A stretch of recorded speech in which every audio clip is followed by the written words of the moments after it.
He was the kind of person that would literally give you the shirt off his back if that's what was needed. The community of Longview remembering those who lost their lives after a chemical tank imploded earlier this week. 2 people have now been confirmed dead in that incident, with many others still unaccounted for and presumed dead. Good morning and thank you for joining us live here at 8 o'clock. I'm China Green. We will have your weather and traffic in just a few minutes, but first we want to get right to our team coverage this morning. Corey Johnson and Matthew Herchick are both in Longview with the latest on this devastating incident. So Matthew, bring us up to speed on the death toll. Yeah, China, good morning from Longview, where we now know, like you mentioned, a second person has died as a result of their injuries after that chemical tank ruptured a little more than 48 hours ago. We also know that 6 people are still being treated for their injuries.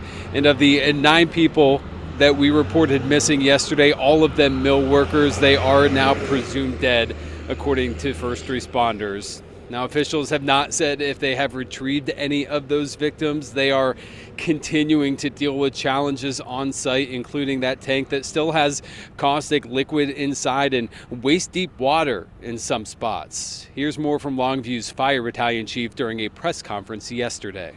Recovery efforts began earlier today, and they'll continue to be slow, methodical, and deliberate.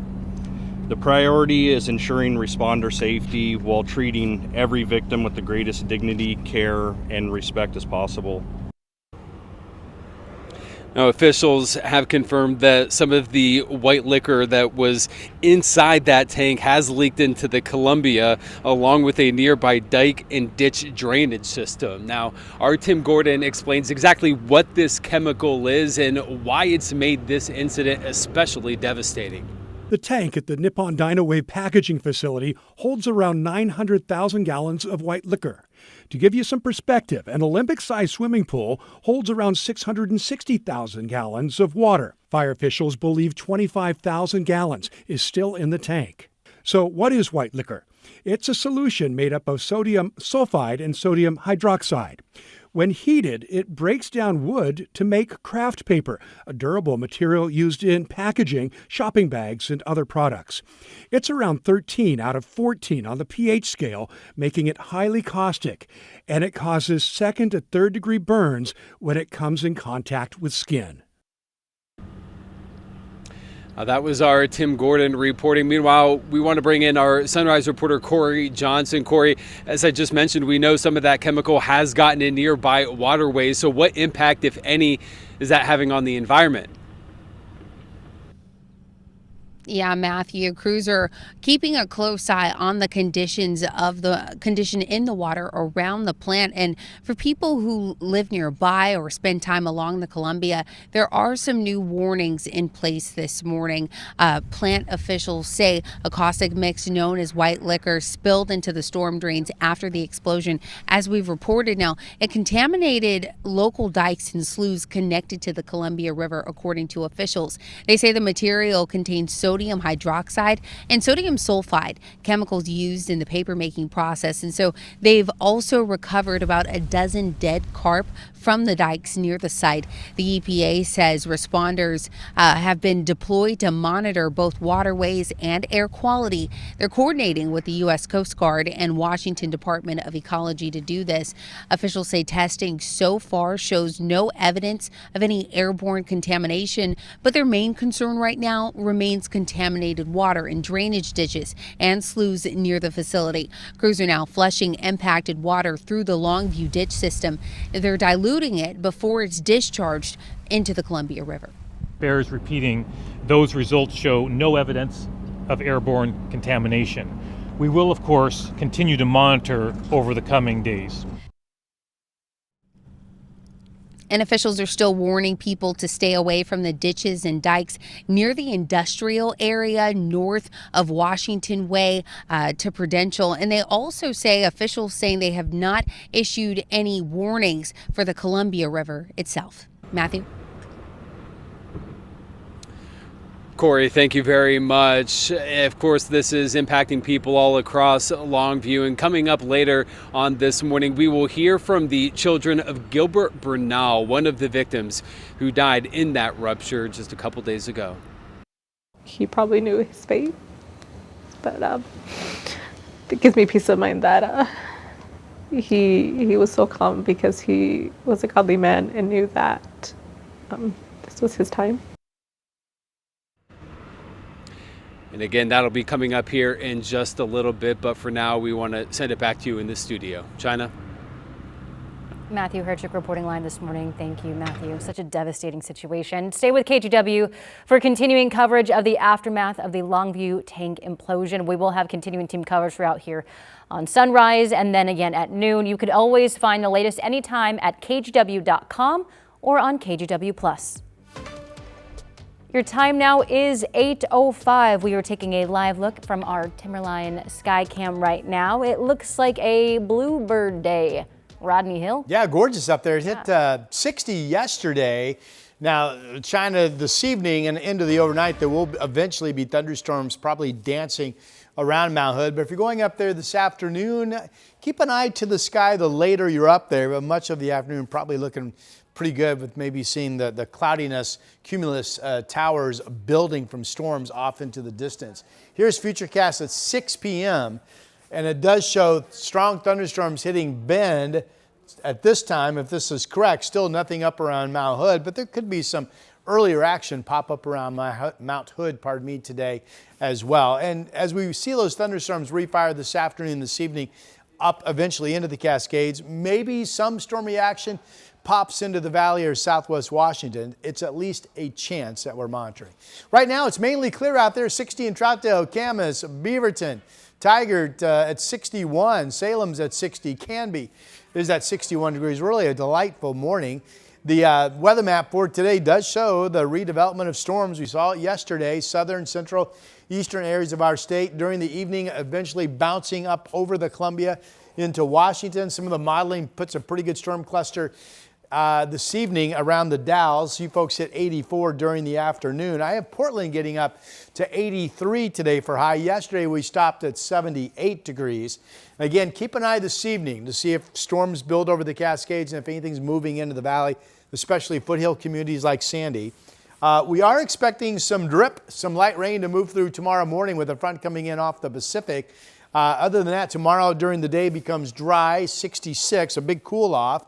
And then Saturday, 68, but all dry. And then Sunday, a really delightful day, mostly sunny and 72 degrees. Here's Chris McGinnis. Rod, thank you for that. We've got a new traffic alert on the southbound span of the Abernathy Bridge. It looks like a disabled vehicle has traffic, at least one lane partially blocked. And here's where the backup starts. It's well past Gladstone at this point. So your drive from Clackamas south to Tualatin has jumped up to 31 minutes and building at last check. Elsewhere on the freeway system, we are busy right now. Your drive in from Hillsborough up to 31 minutes, 34 minutes. The westbound commute coming in from Troutdale. Let's go back over to the west side. You really hit the slowing on the Sunset right at 217. The sun's right in the driver's eye here. So that certainly is one of our big slow spots. We'll switch gears real quick. There's the disabled vehicle, I think, just out of range here of our camera on the Abernathy Bridge. So obviously traffic tying up around that. And the backup again extends well past Gladstone, almost to Clackamas. Also, northbound I-5, it's just behind the banner here, but the drive over the Markham Bridge is running really thick. I'm not sure exactly what's causing that, but I-5 north traffic getting into town really hits the brakes around McAdam. China, we'll keep you posted. Thank you, Chris. You drove past me holding the phone with your right hand, manipulating that phone. I mean, I saw you with the phone in your hand. Obviously not. So you want to just call this a day? So a traffic stop got a little out of hand when an officer accused a woman of holding her phone while driving, but she's missing a hand. We have more on this interesting interaction when Sunrise returns after this. Matt, how long is this break in the rain going to last? About another day, Christine. Again, another atmospheric river hitting the northwest. This is significant rainfall coming our way. You'll definitely want to be extra cautious. Certainly becoming increasingly hazardous. We've got the potential for some tree limbs or even trees or power lines to come down. Of course, when you hear thunder, it's always best to take cover. On Weather Impact Alert Days, watch extended coverage on the KGW app.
Want more sunrise? We got you covered. You can stream an extra 2 hours of live morning news on KGW streaming apps. That means more local stories and extended coverage of breaking news. What's it looking like out there? We making any progress? Plus live weather and traffic updates as they happen. And this is our first trouble spot of the morning. We have a gorgeous day coming up. We are live on KGW Sunrise weekday mornings from 5 to 9. Stream on your time with KGW.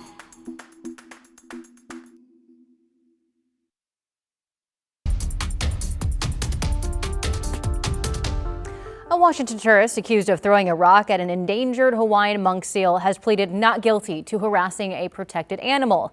Investigators say this video shows him hurling a large rock at the seal on a Maui beach, just barely missing the animal's head. Dylan Aketa has more. Igor Litvinchuk entered not guilty pleas for the 2 misdemeanor charges he faces. For the first time since the incident, news cameras caught him outside of the federal courthouse, and he declined to comment. One more chance. Would you guys like to make comment? He and his attorneys left through a side exit, ignoring reporters' questions. Would you like to apologize to the people of Hawaii? He stayed silent as they left the area, a complete 180 for the man who reportedly said he was rich enough to pay fines after video caught him throwing a rock at an endangered Hawaiian monk seal. It happened in Lahaina on May 5th, and now, 3 weeks later, he made his first appearance in Honolulu before a federal magistrate judge, where his case will be heard. Cameras aren't allowed in federal court, but the proceeding lasted less than half an hour. Magistrate Judge Ram Trader banned Litvinchuk from visiting beaches or approaching wildlife while in Hawaii. The 38-year-old made few comments aside from answering the judge to confirm he understood the process. In attendance were animal protection advocates who were outraged by the video. The wicked man in me would have rushed him. Respect our Hawaiian wildlife. I'm happy that it spread. And like I said, I hope he is the example to other entitled tourists who come here and don't do what he did. Defense attorney Miles Briner previously told Hawaii News Now Litvinchuk chucked the rock to scare it away from resting sea turtles, thinking he was doing something good. But instead, he set off a firestorm of outrage. Throwing the rock was over the top, and I'm glad that it was caught on video.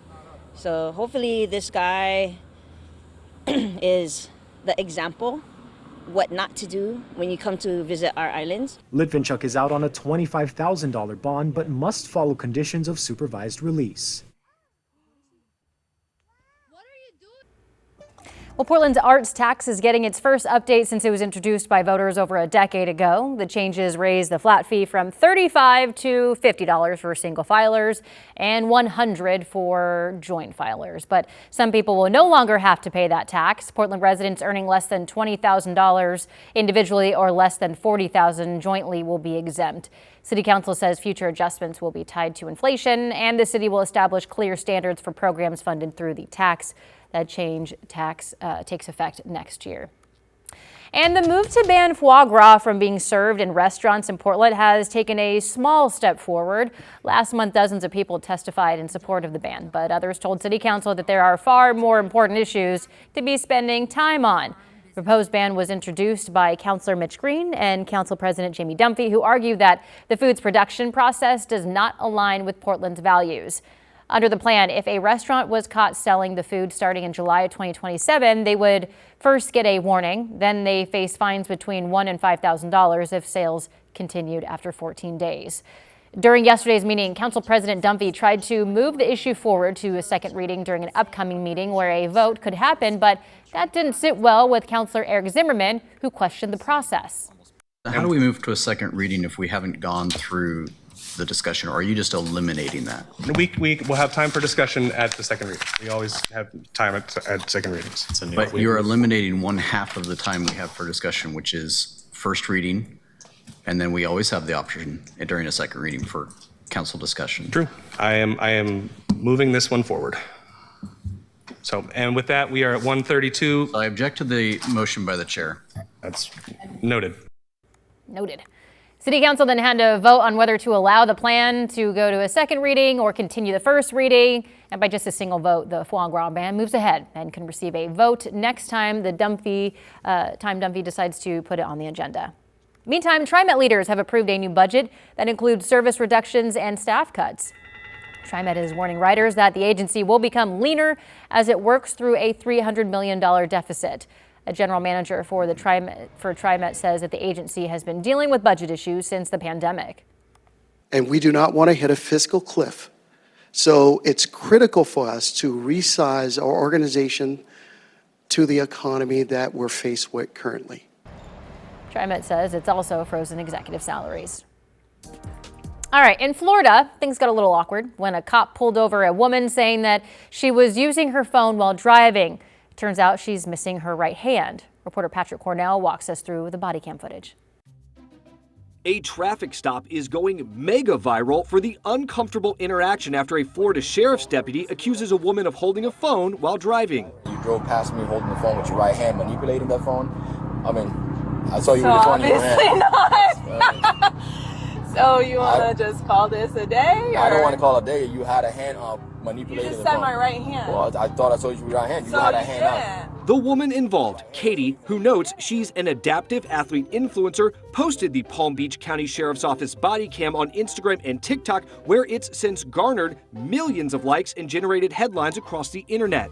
In the video, Katie shows she doesn't have a right hand. The deputy doubles down. I'm asking you now, did you or not have your phone on your hand? I did not.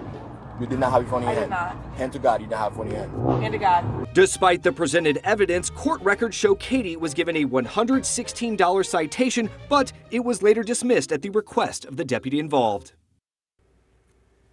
So the deputy, I assume that we saw there, Yeah. involved, later told the court to throw it out. I don't think it's the deputy's choice in that situation. It might have just been thrown out from the judge. Or- but yeah. it could very well be possible that she was driving with her leg. You know, some people do that. I see Really? people do it all the time. My legs are too short to do that, but go on. My parents do that. I don't know if that's like a parent thing. Anyways, and being on their phone with her left hand. She could have been on her phone with the left hand and he thought it was her right, assuming because it usually is your right, and it wasn't, and then it got out of hand and now it's viral and yeah. And the whole thing went away though. Got out of Okay. hand. Oh, sorry. Go ahead. Go to Moving bed. on. I don't know what to say. Usually I could talk about these things forever. But that one, I have nothing to say. We have rain down around San Francisco. We have an upper level low sitting near Tahoe. We have showers that are already starting to reinvigorate. Look at that. Bam. Boy, that's really started to come to life. Now, this is Futurecast for later today at 2 o'clock. And you see the storms early afternoon starting to pop. And then this shows by 6 o'clock this evening in the Bend. And then it shows 8:30 up around the Dalles and some weakening storms with some rain anyway, moving up around into the Cascades. It shows a potential storm cluster right over Mount Hood. Now, I always tell you, with few exceptions, once we get storms in the Cascades that have arrived coming up from the south or the east, it's at least possible that some of these storms will stay together and pop into the valley. So it's at least possible this evening that some of us will hear some rumbles of thunder. Futurecast dissolves the storm, says it doesn't happen. We'll see. Here is a batch of light rain that, remember, this rain tomorrow morning is actually from a cold front coming in off the Pacific. It still looks like we get some rain tomorrow morning, but not much. And by not much, I mean, maybe we get less than 5/100ths of an inch. And then during the day here on the west side, this is Friday at 5 p.m., rain chance is gone, and we'll slowly start to see the clouds break themselves out a little bit. This is interesting. It's a rain potential map basically for tonight and tomorrow, and it shows Madras almost 2 inches of rain. That would be the modeling picking up on a thunderstorm cluster moving over your heads up there in Jefferson County. So FYI on that. We do have clouds and fog along the coast. Here's the Astoria column camera. Looks like a spider there on the camera. You get inland though, and it's just beautiful. Here's the Reserve Golf Course from the Explorer Tualatin Valley camera. They have the sprinklers going out there. 60 in Salem, 59 in Portland, 61 up in Seattle, 67 in the Dalles right now. The coast, one of those days I'm not sure how much sun you develop or simply do not. You're cloudy and foggy right now. You'll get up to about 60 degrees. Valley forecast numbers with the sun, upper 70s to about 80 degrees. Portland and Salem each stopped in the upper 70s yesterday. Here's Battleground at 82 this afternoon. Portland could go as warm as 83. Basically sunny. Just remember, maybe there's a storm that pops in the valley this evening. We'll look for a touch of light rain tomorrow morning. Weekend dry, 68, 72. There's a warm to hot Tuesday expected right now with a high of 88. Chris McGinnis, here he is. All right, another traffic alert. Let's pick it up on the Abernathy Bridge. Good news, bad news. So the earlier disabled vehicle that was on the bridge had a lane block. That's cleared. That's good news, but there's always a residual delay, and you're looking at it right now that extends all the way back to Clackamas. This is I-205 southbound traffic jammed up at Highway 212. So obviously taking a few extra minutes to get down to Tualatin right now, up to 32 minutes at last check from Highway 212 down to the I-5 merge in Tualatin. Speaking of I-5 and I-84, so I don't have confirmation of this, but ODOT reporting a possible crash on Interstate 84 eastbound right near the Blumenauer Bridge, which is right there. That's that relatively new bicycle bridge just east of the I-5 split. And it's backing up the I-5 drive on both approaches. This is south of town near McAdams, so that's adding probably to some of this commute right now coming in from Wilsonville. We're up to 36 minutes at last check. We'll be right back. Hi, I'm Christine Padawanich. I'm a journalist at KGW, and I love exploring Portland's amazing food scene. New spot? I'm there. So I don't just report about our community, I belong to it. What happens here affects us all, and that's why we care so deeply about getting it right. And when local journalism is done right, it doesn't sit still, it moves. It moves you to act, to vote, to volunteer, to speak up, or to lend a hand. It moves your mind by challenging assumptions and offering new perspectives. It moves you forward by giving you the information to make decisions and thrive where you live.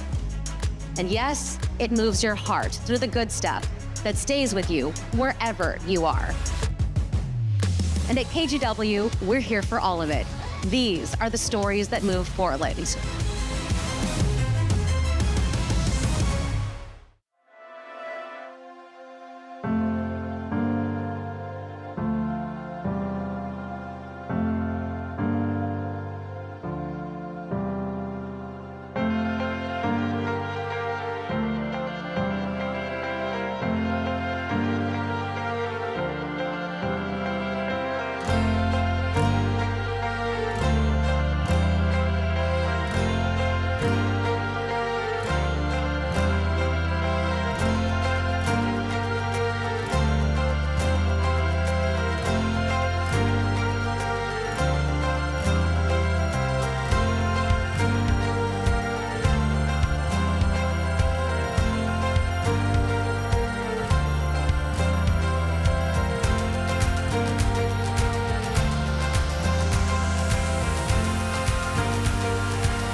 As recovery efforts continue, some Longview families are still waiting to hear about their missing loved ones.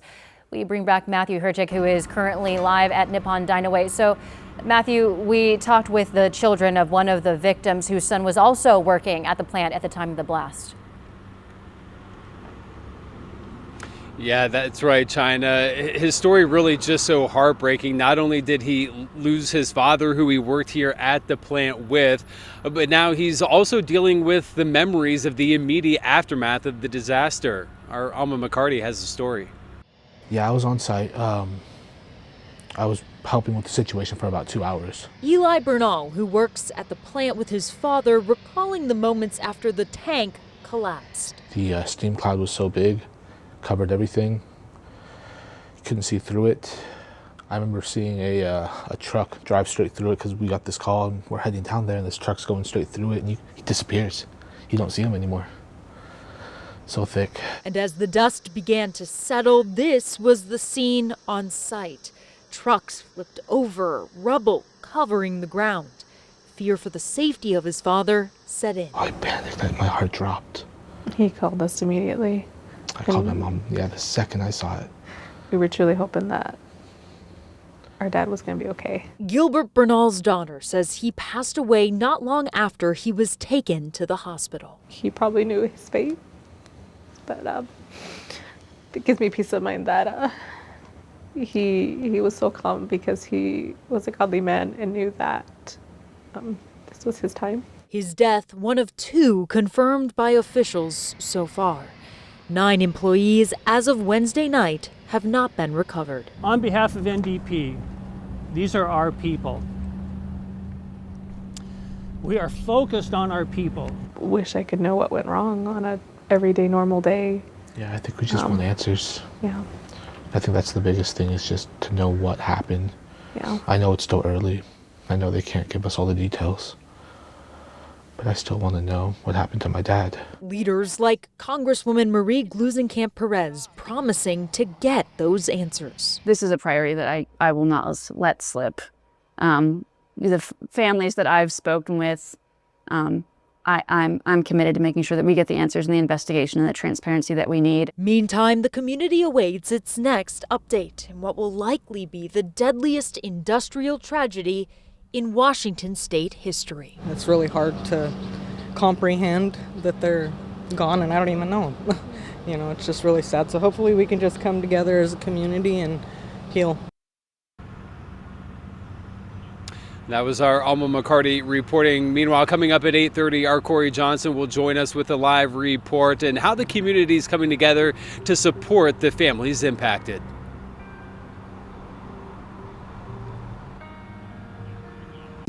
KGW Sunrise keeps you prepared for whatever the day brings, working overnight to get you the latest breaking news. We are following breaking news right now in Northwest Portland. Sunrise reporter Corey Johnson, who's live at the scene. Stay ahead of the storm with weather impact alert days. Certainly becoming increasingly hazardous. This is our first trouble spot of the morning. Start with a team you trust on KGW Sunrise, weekdays starting at 5 a.m. Stream the KGW app now on your phone or TV for free.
I'm Trina Green, morning anchor at KGW and new dog mom to this sweet guy. Meet Barry.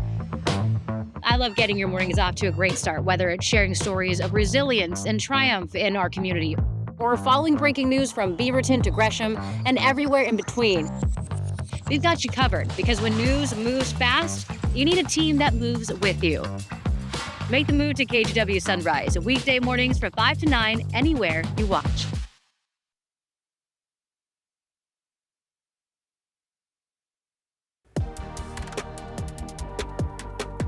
Good morning, I'm China Green. Officials confirm some of the white liquor chemical that was inside the tank at Nippon Dynawave has leaked into the Columbia. Officials say there is no concern that drinking water supplies have been impacted. Crews are now flushing impacted water through the Longview ditch system to try and draw it away from residential areas and the city's water supply and diluting it to a level that can be safely discharged into the Columbia River. Headed over to Rod Hill for a look at weather. Beautiful day here in the valley, pretty much just sunny, and we're going to be warming up to around 80 degrees, a little bit warmer in some spots. Here's the Chehalem tasting room. There's the Vancouver, the Springs at the waterfront. It's not clear, but it's mostly sunny. That's the way we will stay. We're already at 60. We are warming way ahead of yesterday's pace. 73 at noon, high getting up to 83. Now, it's at least a let me go this way. It's at least a possibility that we will see storms in the Cascades this evening pop into the valley. The more likely threat of rain for most of us will come tomorrow morning with some light Friday rain pushing across the region.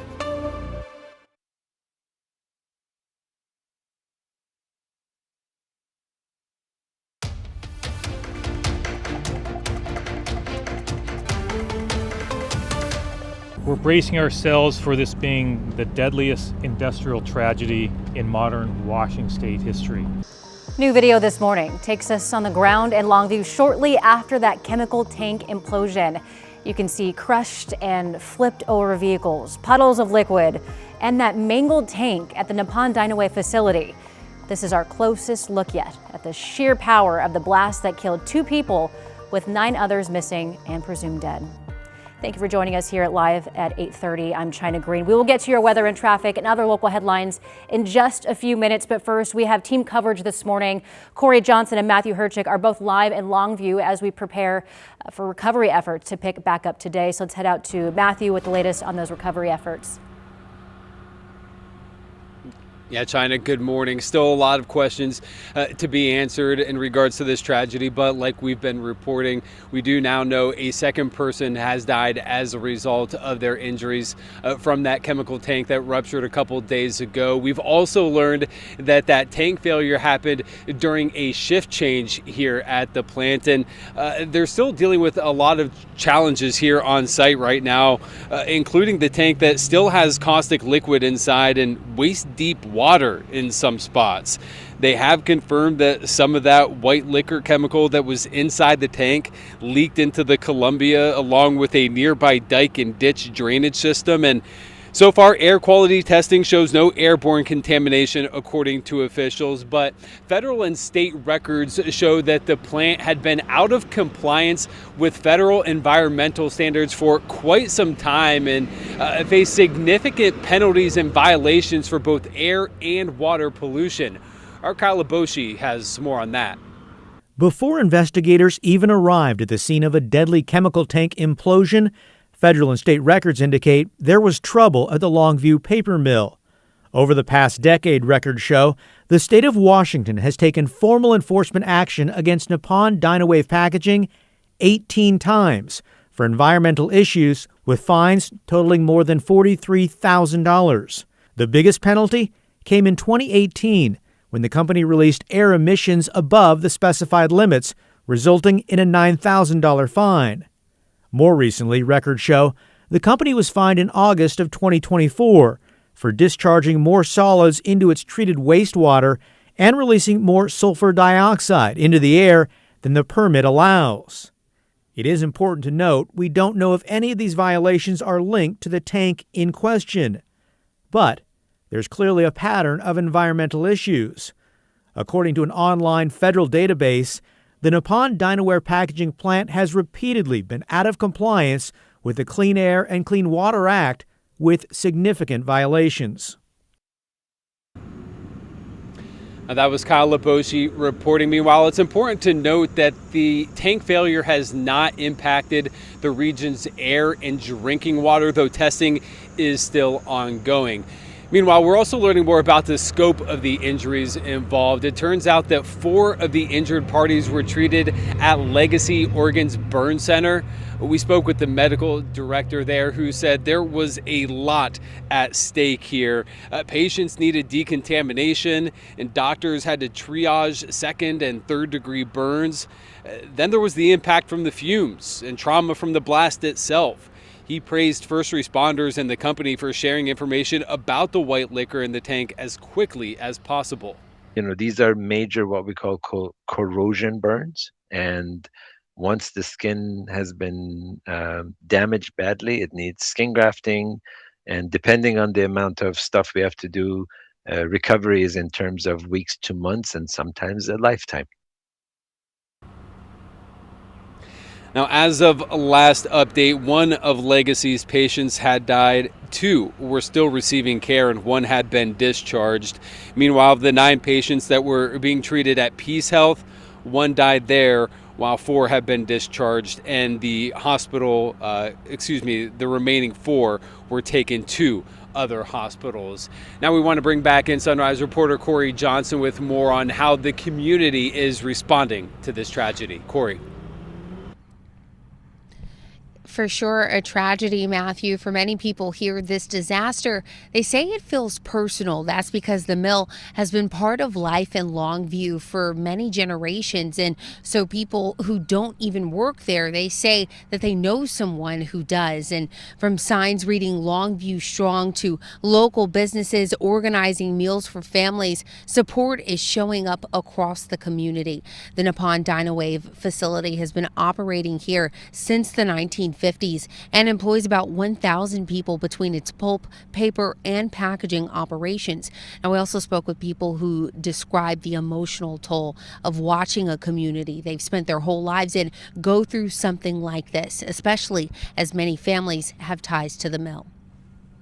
Yes, my husband worked there years ago, and my brother worked there for years. Shocked. I mean, I think just like anybody else, you hear about these things, you don't really expect it to hit your own community. There was someone, her husband, I know that he was one that has passed, and so it's just horrendous. And community members also tell us that the impact of those who want to help, who maybe aren't even local, but they want to give back to those who are here and affected by this tragedy. It's reaching far beyond Longview itself. In Woodland, the pizza factory is now helping to organize a meal train for families who are impacted by the Longview explosion. I'm going to send things back into the studio now with China. Yeah, the community coming together in times of need. Corey Johnson reporting live. Thank you, Corey. And stay with KGW for continuing coverage of the aftermath of the Longview tank explosion and implosion. We have continuing team coverage throughout here in the morning and then also at noon. You can always find the latest anytime at kgw.com or on KGW+. Your time now is 8:36. A man who lived in the crawl space of a Happy Valley home for nearly 3 months has been convicted of burglary and sentenced to 3 years in prison. Listen to this. Benjamin Booker had set up an elaborate living space with a kitchen, lights, even a gaming area. He had connected extension cords to the family's electricity. Prosecutors say that he would also go into the family's living area when they left the house and could hear their conversations from his hiding spot. He was discovered and arrested last September when a neighbor saw him going into the crawl space. And in an update, Portland police are now getting involved in the case of an unidentified woman who died in Vancouver, British Columbia.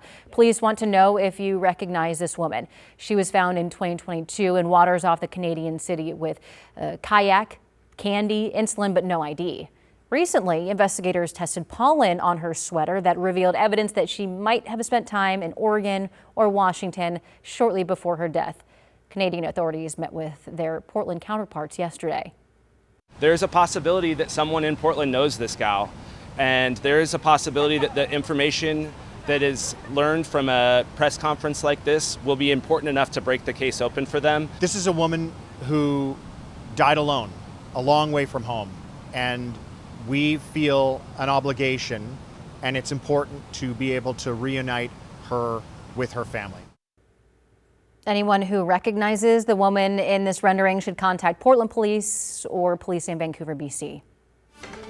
Well, some progress has been made on the Zen fire out in Central Oregon we've been reporting on. It's now 40% contained and remains at 1,500 acres, meaning there has been little to no growth overnight. Good news there.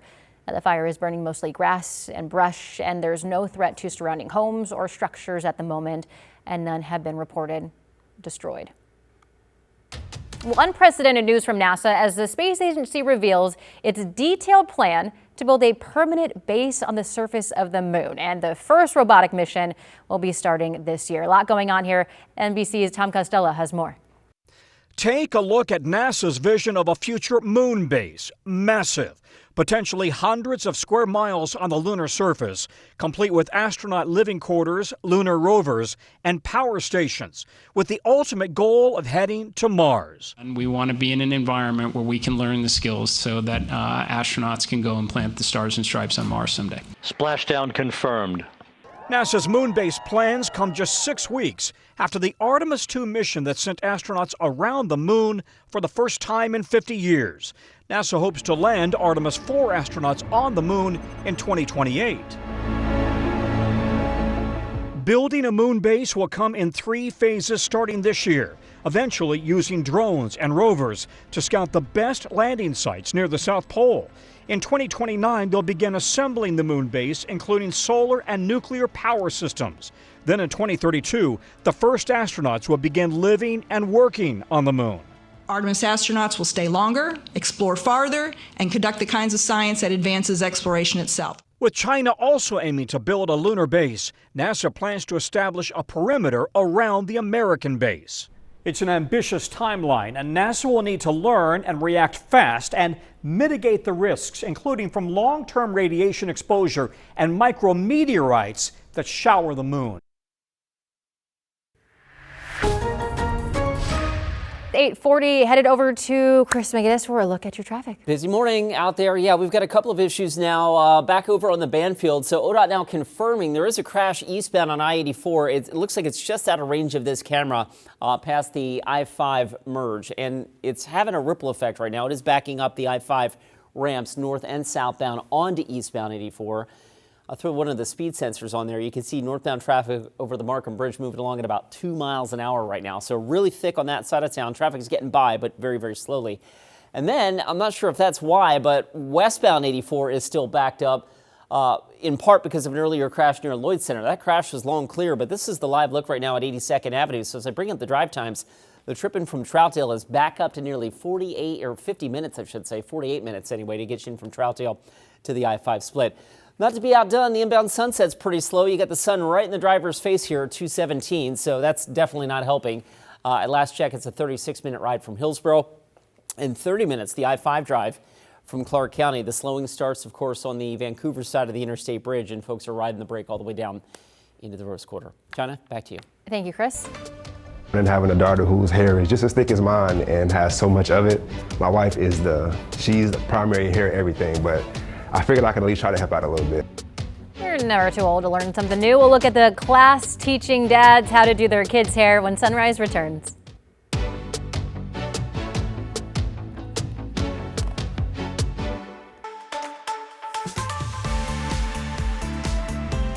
You know, as technologically advanced as we become with our handheld devices, the one thing that really hasn't changed a lot are flashlights.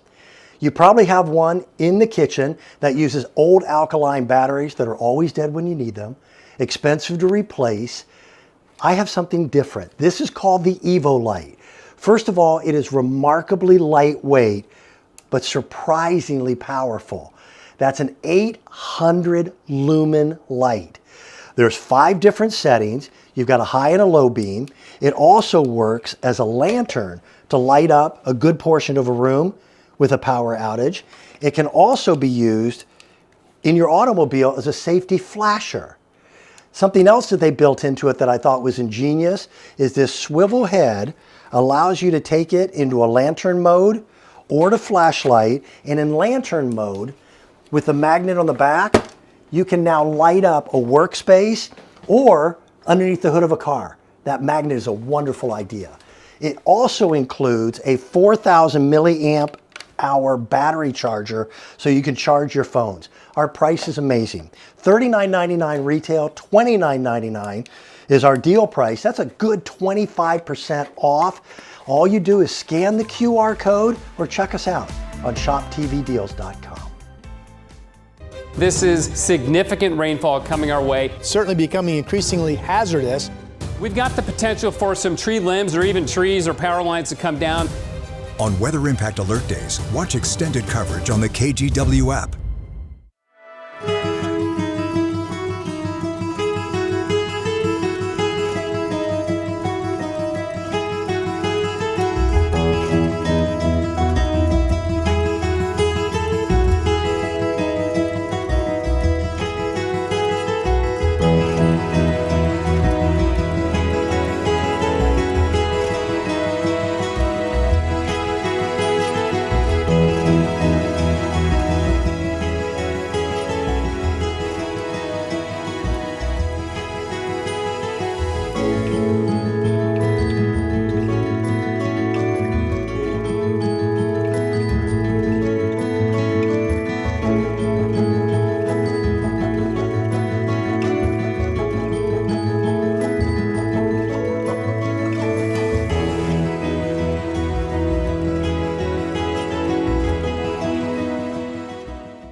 The KGW app, streaming 24/7.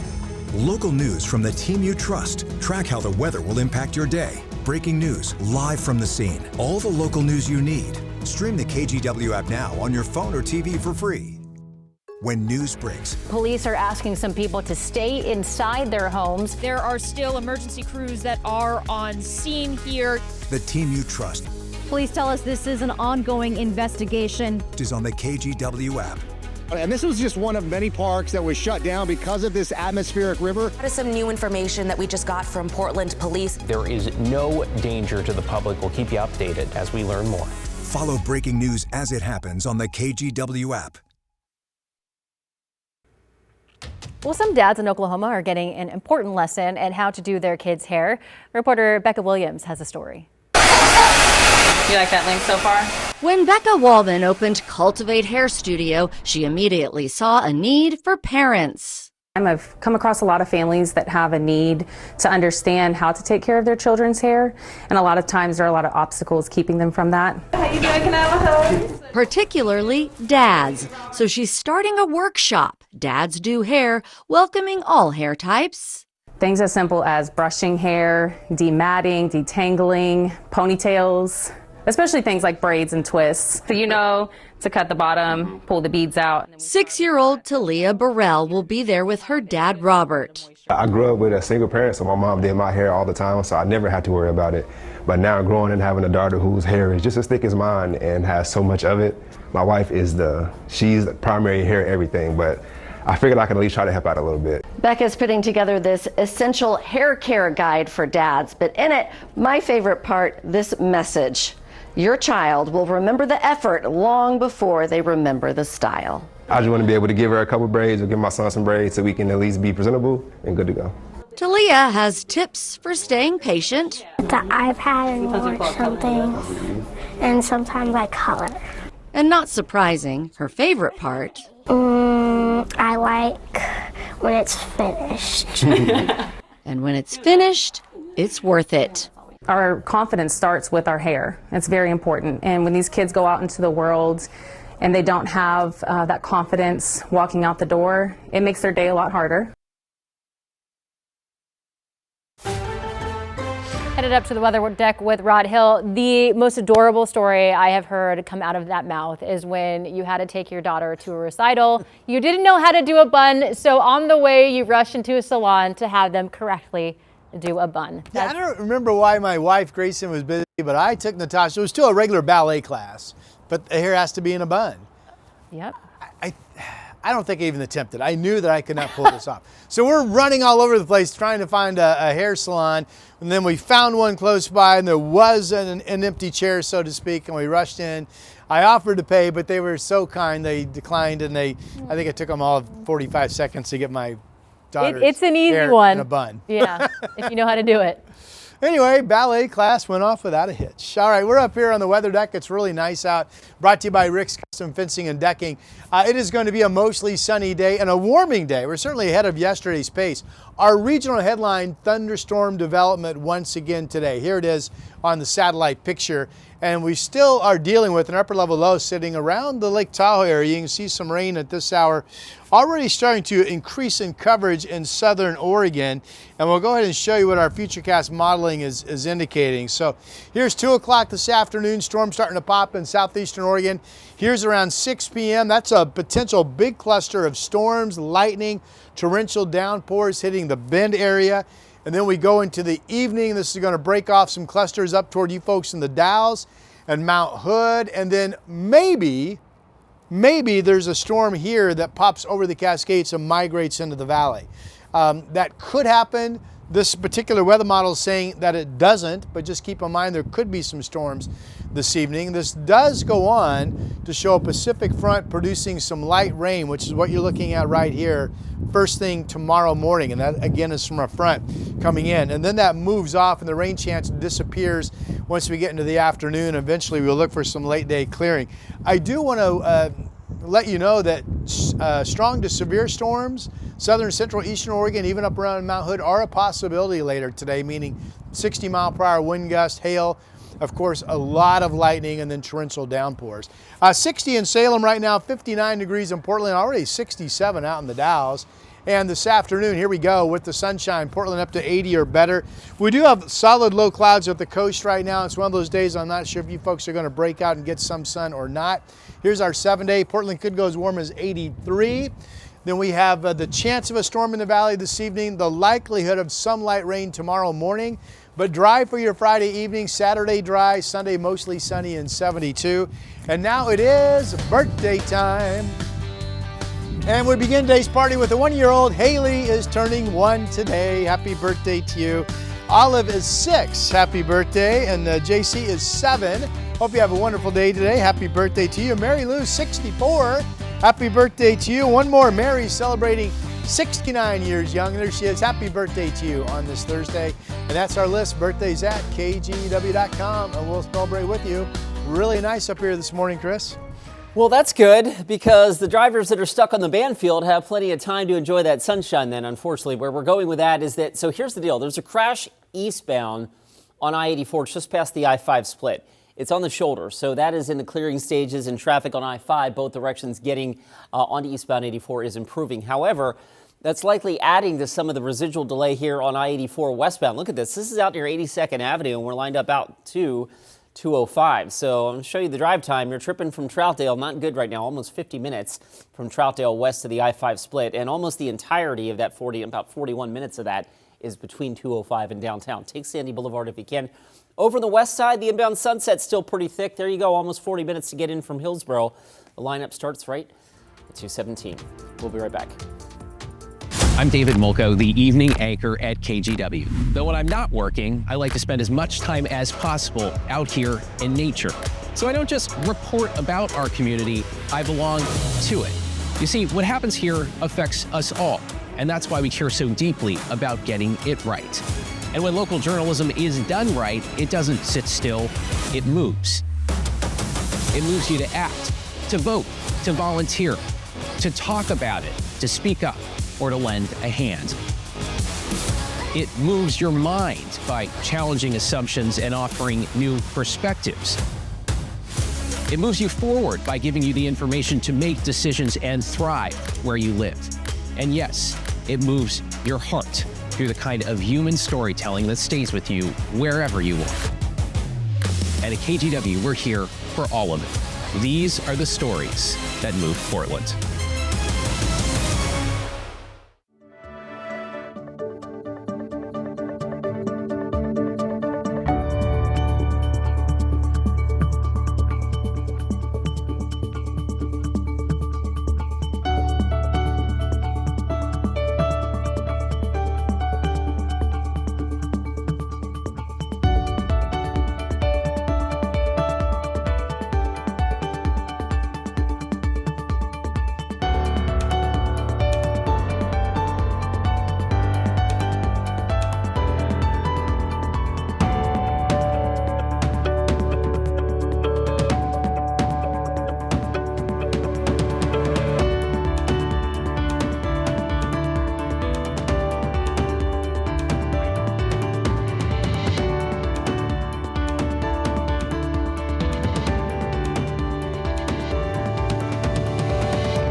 In a wrap of our top stories this morning, a second person has now died from their injuries after a chemical tank implosion at the Nippon Dynawave facility in Longview. 6 people are still being treated for their injuries, and 9 people who were missing yesterday, all of them mill workers, are now presumed dead. According to first responders, officials have not said if they have retrieved any of those victims. And officials confirmed that some of the white liquor chemical that was inside the tank leaked into the Columbia, along with a nearby dike and ditch drainage system. They've recovered about a dozen dead carp from the dikes, officials say, and there is no concern that the drinking water supplies have been impacted. Crews are now flushing impacted water through the Longview ditch system to try and draw it away from residential areas and the city's water supply, and diluting it to a level that can be safely discharged into the Columbia River. And that facility has been part of life in Longview for generations. From signs reading Longview Strong to local businesses organizing meals for families, support is showing up across the community. And community members telling us the impact is reaching far beyond Longview itself. That includes Woodland, where the pizza factory is organizing a meal train for families affected by the implosion. No. Weather-wise, sunshine 83 today, valley thunderstorm chance possible this evening. We will get some likely rain early tomorrow morning. Here's Chris. All right, we take you live right now to I-5 near Capitol Highway. If you look off in the distance, you see some smoke. What we understand is that is a vehicle fire on the southbound side of the freeway up near Terwilliger. We don't have any details on this other than I can tell you that southbound I-5 now is being snarled by the crash. ODOT has actually blocked out the cameras up near Terwilliger, so we can't actually see it, but I can show you the smoke from that incident. We are working to get more details on this, but at this point, again, southbound I-5 traffic there's only just a few cars getting by on this scene. Again, this is south of the crash or car fire scene. This again from Capitol Highway. The apparent vehicle fire is southbound near the Terwilliger exit. And again, we'll work to get more details and bring them to you as soon as we can. All right, thank you, Chris. And a reminder that you can stream Sunrise live from 7 to 9 every morning on our KGW app, as well as Roku, Amazon Fire, and Apple TV. We'll see you back here for KGW News at noon. Have a great day.